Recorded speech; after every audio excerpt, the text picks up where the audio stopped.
Tahukah kamu? Di Channel Sehat 20 Menit, aku akan menjelaskan secara detail penyebab, gejala dan cara mengobati dari berbagai penyakit.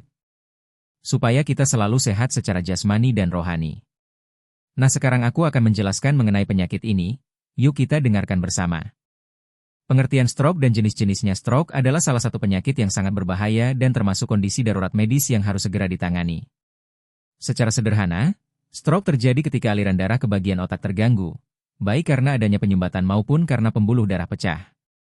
Otak membutuhkan pasokan darah yang membawa oksigen dan nutrisi agar dapat berfungsi dengan baik.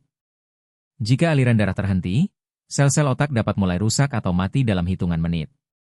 Ketika sel otak mati, fungsi tubuh yang dikendalikan oleh bagian otak tersebut juga akan terganggu. Inilah sebabnya seseorang yang terkena stroke dapat mengalami kelumpuhan, kesulitan bicara, gangguan penglihatan, bahkan penurunan kesadaran. Kerusakan yang terjadi bisa bersifat sementara maupun permanen, tergantung seberapa cepat penanganan diberikan. Lalu mengapa stroke sangat berbahaya?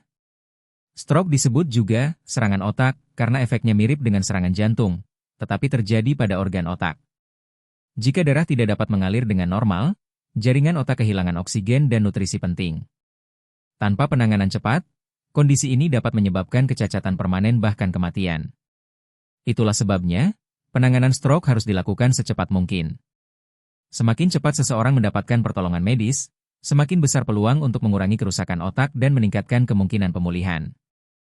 Lalu jenis-jenis stroke. Secara umum, stroke dibagi menjadi dua jenis utama, yaitu stroke iskemik dan stroke hemoragik. Selain itu, ada kondisi lain yang disebut transient ischemic attack, TIA, atau stroke ringan. 1. Stroke iskemik. Stroke iskemik merupakan jenis stroke yang paling sering terjadi. Kondisi ini terjadi ketika pembuluh darah yang membawa darah ke otak tersumbat atau menyempit, sehingga aliran darah berkurang. Penyumbatan ini biasanya disebabkan oleh gumpalan darah atau penumpukan lemak, plak, di pembuluh darah. Sekitar sebagian besar kasus stroke termasuk dalam kategori ini. Ketika aliran darah terhambat, jaringan otak tidak mendapatkan oksigen yang cukup sehingga sel-sel otak mulai mati. Stroke iskemik juga dapat dibagi lagi menjadi dua jenis, yaitu A. Trombotik, gumpalan darah terbentuk di pembuluh darah otak. B. Embolik, gumpalan darah terbentuk di bagian tubuh lain, misalnya jantung, lalu terbawa aliran darah ke otak. 2. Stroke hemoragik. Stroke hemoragik terjadi ketika pembuluh darah di otak pecah atau bocor sehingga menyebabkan perdarahan di dalam otak. Kondisi ini bisa disebabkan oleh tekanan darah tinggi yang tidak terkontrol, trauma kepala, atau kelainan pembuluh darah seperti aneurisma. Perdarahan di otak tidak hanya mengganggu aliran darah normal, tetapi juga menekan jaringan otak di sekitarnya. Hal ini dapat menyebabkan kerusakan sel otak yang lebih luas. Walaupun jumlah kasusnya lebih sedikit dibanding stroke iskemik, stroke hemoragik seringkali lebih berbahaya dan memiliki risiko kematian lebih tinggi. 3. Transient ischemic attack, TIA, atau stroke ringan. TIA sering disebut sebagai mini stroke. Kondisi ini terjadi ketika aliran darah ke otak terhambat hanya sementara, biasanya dalam waktu singkat dan tidak menimbulkan kerusakan permanen. Walaupun gejalanya dapat hilang dengan sendirinya, TIA tidak boleh dianggap sepele karena merupakan tanda peringatan bahwa seseorang berisiko mengalami stroke yang lebih serius di kemudian hari. Stroke adalah kondisi serius yang terjadi akibat gangguan aliran darah ke otak, baik karena penyumbatan maupun pecahnya pembuluh darah. Penyakit ini dapat menyebabkan kerusakan otak dalam waktu singkat dan berdampak besar pada kemampuan tubuh. Terdapat dua jenis utama stroke yaitu stroke iskemik dan stroke hemoragik, serta satu kondisi peringatan yang disebut TIA. Memahami pengertian dan jenis stroke sangat penting agar masyarakat lebih waspada dan dapat segera mencari pertolongan medis jika gejala muncul. Penyebab dan faktor risiko stroke. Stroke tidak terjadi secara tiba-tiba tanpa sebab. Pada umumnya, kondisi ini berkembang akibat kombinasi berbagai faktor kesehatan, gaya hidup, dan faktor keturunan. Memahami penyebab dan faktor risiko stroke sangat penting agar kita dapat melakukan pencegahan sejak dini. 1. Tekanan darah tinggi, hipertensi. Hipertensi merupakan penyebab utama stroke. Tekanan darah yang terlalu tinggi dapat merusak dinding pembuluh darah dan membuatnya lebih mudah pecah atau tersumbat. Seringkali, tekanan darah tinggi tidak menimbulkan gejala yang jelas sehingga banyak orang tidak menyadari bahwa dirinya berisiko. Karena itu, pemeriksaan tekanan darah secara rutin sangat dianjurkan. Jika tekanan darah dapat dikontrol melalui perubahan gaya hidup atau obat, maka risiko stroke juga dapat menurun.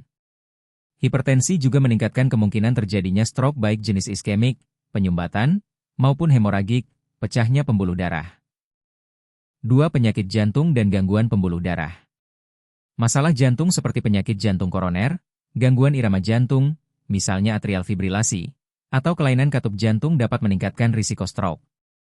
Kondisi ini dapat menyebabkan terbentuknya gumpalan darah yang kemudian terbawa ke otak dan menyumbat aliran darah.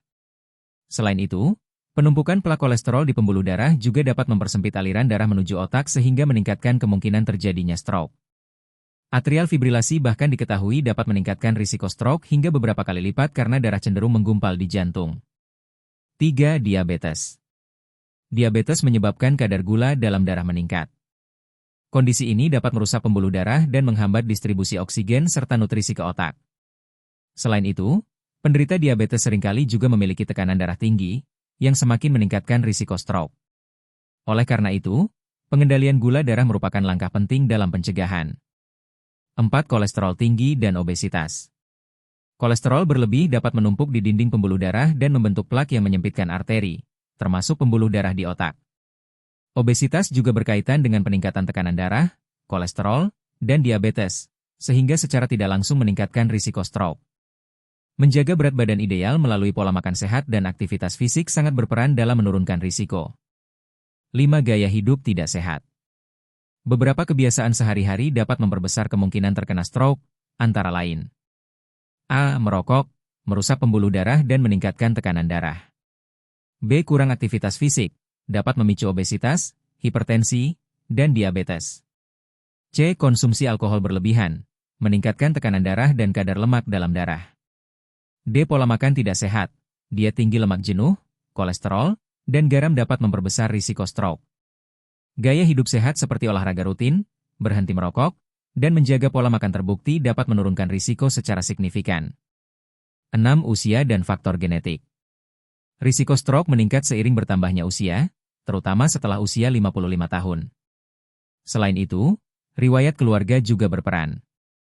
Jika orang tua atau anggota keluarga pernah mengalami stroke, kemungkinan seseorang mengalami kondisi yang sama menjadi lebih tinggi. Walaupun faktor usia dan genetik tidak dapat diubah, risiko tetap bisa dikendalikan dengan gaya hidup sehat. 7. Faktor tambahan lainnya. Beberapa kondisi lain juga dapat meningkatkan risiko stroke, seperti A. Sleep apnea. B. Penyakit ginjal. C. Stres tinggi. D. Kurang interaksi sosial. E. Paparan polusi udara. Faktor-faktor tersebut dapat memengaruhi kesehatan pembuluh darah dan meningkatkan peluang terjadinya gangguan aliran darah ke otak. Stroke umumnya disebabkan oleh kombinasi penyakit kronis, gaya hidup tidak sehat, serta faktor usia dan keturunan. Hipertensi menjadi penyebab paling dominan, diikuti oleh diabetes, kolesterol tinggi, penyakit jantung, serta kebiasaan merokok dan kurang olahraga. Dengan memahami faktor risiko ini, seseorang dapat mengambil langkah pencegahan sejak dini, seperti menjaga pola makan, rutin berolahraga, mengontrol tekanan darah dan gula darah, serta melakukan pemeriksaan kesehatan secara berkala. Gejala stroke dan tanda peringatan dini. Stroke sering datang secara tiba-tiba tanpa disadari. Oleh karena itu, memahami gejala dan tanda peringatan dini stroke sangat penting agar penanganan bisa dilakukan secepat mungkin. Semakin cepat seseorang mendapatkan pertolongan medis, semakin besar peluang untuk mengurangi kerusakan otak dan mencegah kecacatan permanen. Salah satu hal yang perlu diketahui adalah bahwa gejala stroke biasanya muncul mendadak. Tidak seperti penyakit lain yang berkembang perlahan, stroke bisa terjadi dalam hitungan menit. Beberapa gejala yang paling umum antara lain kelemahan atau mati rasa pada wajah, lengan, atau kaki, terutama pada satu sisi tubuh. Kondisi ini terjadi karena aliran darah ke bagian otak tertentu terganggu sehingga saraf tidak dapat bekerja dengan baik. Misalnya, seseorang tiba-tiba tidak mampu mengangkat salah satu tangan, wajah tampak mencong, atau kaki terasa lemas. Jika kondisi ini terjadi secara mendadak tanpa sebab jelas, hal tersebut bisa menjadi tanda awal stroke yang harus segera ditangani. Gejala lain yang sering muncul adalah kesulitan berbicara atau memahami pembicaraan. Penderita mungkin berbicara tidak jelas, terdengar peloh, atau bahkan tidak mampu mengucapkan kata dengan benar. Selain itu, penderita juga bisa mengalami kebingungan mendadak ketika mencoba memahami kalimat sederhana. Gangguan ini terjadi karena bagian otak yang mengatur bahasa dan komunikasi tidak mendapatkan cukup oksigen. Gangguan penglihatan juga termasuk tanda stroke yang penting untuk diperhatikan. Seseorang bisa mengalami pandangan kabur secara tiba-tiba, melihat ganda, atau bahkan kehilangan penglihatan pada satu atau kedua mata. Kondisi ini terjadi karena saraf penglihatan terpengaruh oleh gangguan aliran darah di otak. Selain itu, stroke juga dapat menyebabkan pusing hebat yang datang tiba-tiba tanpa sebab yang jelas. Penderita mungkin merasa kehilangan keseimbangan, sulit berjalan, atau mengalami koordinasi tubuh yang buruk. Dalam beberapa kasus, pusing disertai sakit kepala hebat yang berbeda dari biasanya. Sakit kepala mendadak dan sangat kuat sering dikaitkan dengan stroke jenis perdarahan. Untuk memudahkan masyarakat mengenali tanda stroke dengan cepat, tenaga kesehatan sering menggunakan metode FAST. FAST adalah singkatan dari Face. Wajah, apakah salah satu sisi wajah tampak turun atau tidak simetris saat tersenyum? Arm. Lengan, apakah salah satu lengan tidak bisa diangkat atau terasa lemah? Speech. Bicara, apakah ucapan terdengar tidak jelas atau sulit berbicara? Time. Waktu, jika tanda-tanda tersebut muncul, segera cari pertolongan medis. Metode FAST sangat penting karena stroke adalah kondisi darurat. Penanganan dalam beberapa jam pertama dapat menyelamatkan jaringan otak yang masih bisa dipertahankan. Semakin lama penanganan ditunda, semakin besar risiko kerusakan permanen. Selain gejala utama tersebut, beberapa penderita juga dapat mengalami tanda tambahan seperti kesemutan mendadak, kelelahan ekstrim, atau kehilangan kesadaran. Namun, gejala tambahan ini tidak selalu muncul pada semua orang. Oleh karena itu, penting untuk tetap fokus pada tanda-tanda utama yang sudah dijelaskan. Perlu diketahui juga bahwa ada kondisi yang disebut TIA, Transient Ischemic Attack, atau stroke ringan. Pada kondisi ini, gejala stroke muncul tetapi hanya berlangsung sementara dan kemudian hilang. Walaupun terlihat tidak berbahaya, TIA merupakan peringatan serius bahwa stroke yang lebih parah bisa terjadi di kemudian hari. Karena itu, seseorang tetap harus memeriksakan diri ke dokter jika mengalami gejala seperti stroke walaupun sudah membaik. Kesadaran masyarakat terhadap gejala stroke sangat penting, terutama bagi orang yang memiliki faktor risiko seperti hipertensi, diabetes, kolesterol tinggi, atau kebiasaan merokok. Mengenali tanda lebih awal dapat menyelamatkan nyawa dan mengurangi risiko kecacatan jangka panjang. Sebagai penutup bagian ini, perlu diingat bahwa stroke bukan penyakit yang boleh dianggap sepele. Jika seseorang menunjukkan tanda seperti wajah mencong, lengan lemah, atau bicara tidak jelas, jangan menunggu gejala hilang. Segera bawa ke rumah sakit atau hubungi layanan medis darurat. Tindakan cepat adalah kunci utama untuk meningkatkan peluang pemulihan dan mencegah dampak yang lebih serius. Pengobatan dan penanganan stroke. Stroke merupakan kondisi darurat medis yang membutuhkan penanganan cepat dan tepat. Cara pengobatan stroke sangat bergantung pada jenis stroke yang dialami serta seberapa cepat penderita mendapatkan pertolongan medis. Semakin cepat penanganan dilakukan, semakin besar peluang untuk menyelamatkan jaringan otak dan mengurangi risiko kecacatan jangka panjang. Langkah pertama dalam penanganan stroke adalah memastikan kondisi vital pasien tetap stabil. Di rumah sakit, tenaga medis akan memeriksa pernapasan, tekanan darah, kadar gula darah, serta fungsi jantung. Pemeriksaan pencitraan seperti CT scan atau MRI otak juga segera dilakukan untuk mengetahui jenis stroke, apakah stroke iskemik, penyumbatan, atau stroke hemoragik, perdarahan. Pemeriksaan ini sangat penting karena penanganan kedua jenis stroke tersebut berbeda. A. Penanganan stroke iskemik. Pada stroke iskemik, tujuan utama pengobatan adalah mengembalikan aliran darah ke otak secepat mungkin. Salah satu terapi yang umum digunakan adalah pemberian obat penghancur bekuan darah atau trombolitik. Obat ini paling efektif jika diberikan dalam waktu 3 hingga 4,5 jam sejak gejala pertama muncul. Jika diberikan terlalu lambat, risiko perdarahan di otak akan meningkat. Selain obat trombolitik, beberapa pasien mungkin memerlukan prosedur medis yang disebut trombektomi. Prosedur ini dilakukan dengan cara memasukkan alat khusus melalui pembuluh darah untuk mengangkat gumpalan darah yang menyumbat arteri otak. Trombektomi biasanya dilakukan pada kasus stroke berat dan harus dilakukan sesegera mungkin untuk hasil yang optimal. Setelah aliran darah berhasil dipulihkan, pasien biasanya akan diberikan obat-obatan lain seperti pengencer darah, obat penurun tekanan darah, dan obat penurun kolesterol untuk mencegah stroke berulang. B. Penanganan stroke hemoragik. Penanganan stroke hemoragik berbeda dengan stroke iskemik. Pada kondisi ini, fokus utama pengobatan adalah menghentikan perdarahan dan mengurangi tekanan di dalam otak. Pasien mungkin akan diberikan obat untuk menurunkan tekanan darah dan mencegah pembengkakan otak. Dalam beberapa kasus, tindakan operasi diperlukan untuk memperbaiki pembuluh darah yang pecah atau mengangkat darah yang menekan jaringan otak. Prosedur bedah ini bertujuan untuk mencegah kerusakan otak yang lebih luas dan menyelamatkan nyawa pasien. C. Perawatan intensif dan pemantauan.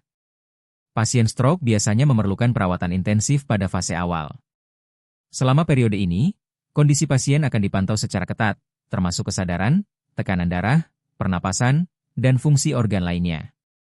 Pemantauan ketat bertujuan untuk mencegah komplikasi seperti infeksi, pembekuan darah lanjutan, atau gangguan pernapasan. Selain itu, pasien juga akan dibantu dalam pemenuhan kebutuhan dasar seperti makan, minum, dan mobilisasi, terutama jika mengalami kelemahan atau kelumpuhan. D. Rehabilitasi pasca stroke. Setelah kondisi pasien stabil, tahap selanjutnya adalah rehabilitasi. Rehabilitasi merupakan bagian penting dalam pemulihan stroke dan dapat berlangsung selama berbulan-bulan bahkan bertahun-tahun. Tujuan rehabilitasi adalah membantu pasien mendapatkan kembali fungsi tubuh yang hilang atau menyesuaikan diri dengan keterbatasan yang ada. Rehabilitasi stroke biasanya melibatkan beberapa jenis terapi, antara lain 1. Fisioterapi, untuk melatih kekuatan otot dan kemampuan bergerak. 2. Terapi okupasi, untuk membantu pasien kembali melakukan aktivitas sehari-hari seperti makan, berpakaian, dan mandi. 3. Terapi bicara, untuk pasien yang mengalami gangguan bicara atau menelan.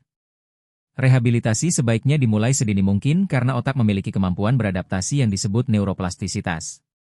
Dengan latihan yang tepat dan konsisten, bagian otak yang sehat dapat mengambil alih fungsi dari bagian yang rusak. E. Dukungan keluarga dan lingkungan. Selain pengobatan medis, dukungan dari keluarga dan lingkungan sekitar juga sangat berperan dalam proses pemulihan.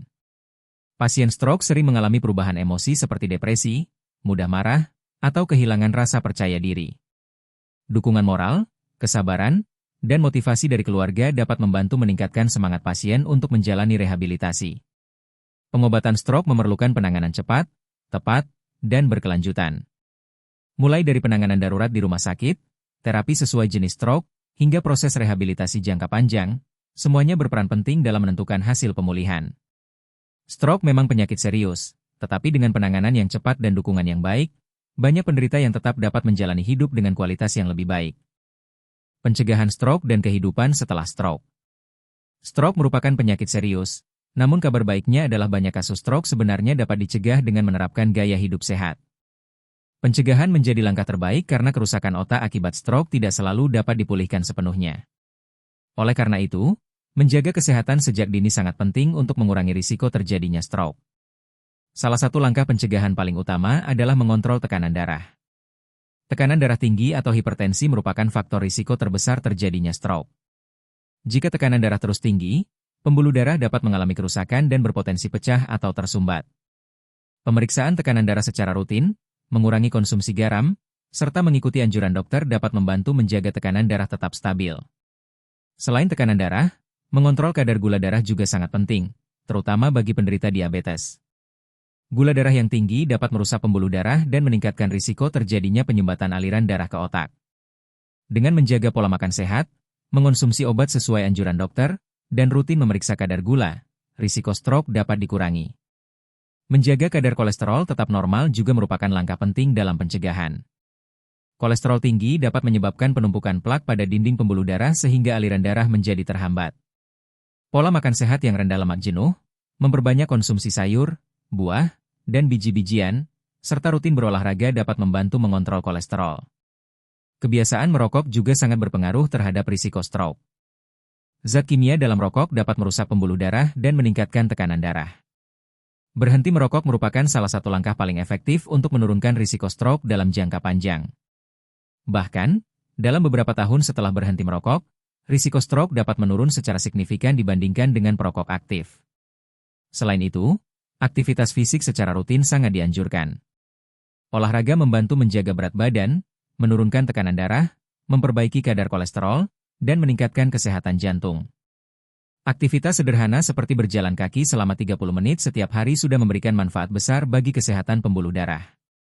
Mengurangi konsumsi alkohol berlebihan juga merupakan langkah penting. Konsumsi alkohol yang tidak terkontrol dapat meningkatkan tekanan darah dan memicu gangguan kesehatan lain yang berhubungan dengan stroke. Menjaga pola hidup seimbang dengan istirahat cukup dan mengelola stres juga berperan dalam menjaga kesehatan pembuluh darah. Lalu kehidupan setelah mengalami stroke. Bagi seseorang yang sudah pernah mengalami stroke, proses pemulihan tidak berhenti setelah keluar dari rumah sakit. Kehidupan setelah stroke seringkali membutuhkan penyesuaian fisik, mental, dan emosional. Banyak penderita stroke mengalami keterbatasan gerak, gangguan bicara, atau kesulitan melakukan aktivitas sehari-hari. Rehabilitasi berkelanjutan menjadi kunci untuk meningkatkan kualitas hidup. Fisioterapi membantu pasien melatih kembali otot dan kemampuan bergerak. Terapi wicara membantu memperbaiki kemampuan komunikasi, sedangkan terapi okupasi membantu pasien kembali melakukan aktivitas sehari-hari secara mandiri. Dengan latihan yang konsisten, sebagian fungsi tubuh dapat kembali membaik karena otak memiliki kemampuan beradaptasi. Selain pemulihan fisik, aspek psikologis juga perlu diperhatikan. Banyak pasien stroke mengalami perubahan emosi seperti depresi, cemas, atau kehilangan rasa percaya diri. Dukungan keluarga sangat penting untuk membantu pasien tetap termotivasi menjalani terapi. Lingkungan yang penuh dukungan dapat mempercepat proses pemulihan. Pasien yang pernah mengalami stroke juga harus melakukan kontrol kesehatan secara rutin untuk mencegah stroke berulang. Dokter biasanya akan memberikan obat pengencer darah, obat tekanan darah, atau obat kolesterol sesuai kondisi pasien. Mengikuti anjuran pengobatan secara disiplin dapat mengurangi risiko kejadian stroke berikutnya. Stroke bukan hanya penyakit yang berbahaya, tetapi juga dapat dicegah melalui perubahan gaya hidup sehat. Mengontrol tekanan darah, gula darah, kolesterol, berhenti merokok, rutin berolahraga, dan menjaga pola makan merupakan langkah penting dalam pencegahan. Bagi penderita yang sudah mengalami stroke, rehabilitasi, dukungan keluarga, dan kontrol kesehatan rutin menjadi kunci untuk meningkatkan kualitas hidup dan mencegah stroke berulang. Dengan kesadaran dan tindakan pencegahan sejak dini, risiko stroke dapat ditekan sehingga masyarakat dapat hidup lebih sehat dan produktif. Sekian untuk pembelajaran kita. Semoga dari video ini kita bisa mengatasi berbagai penyakit dan segera diberi kesembuhan. Sampai jumpa di video selanjutnya.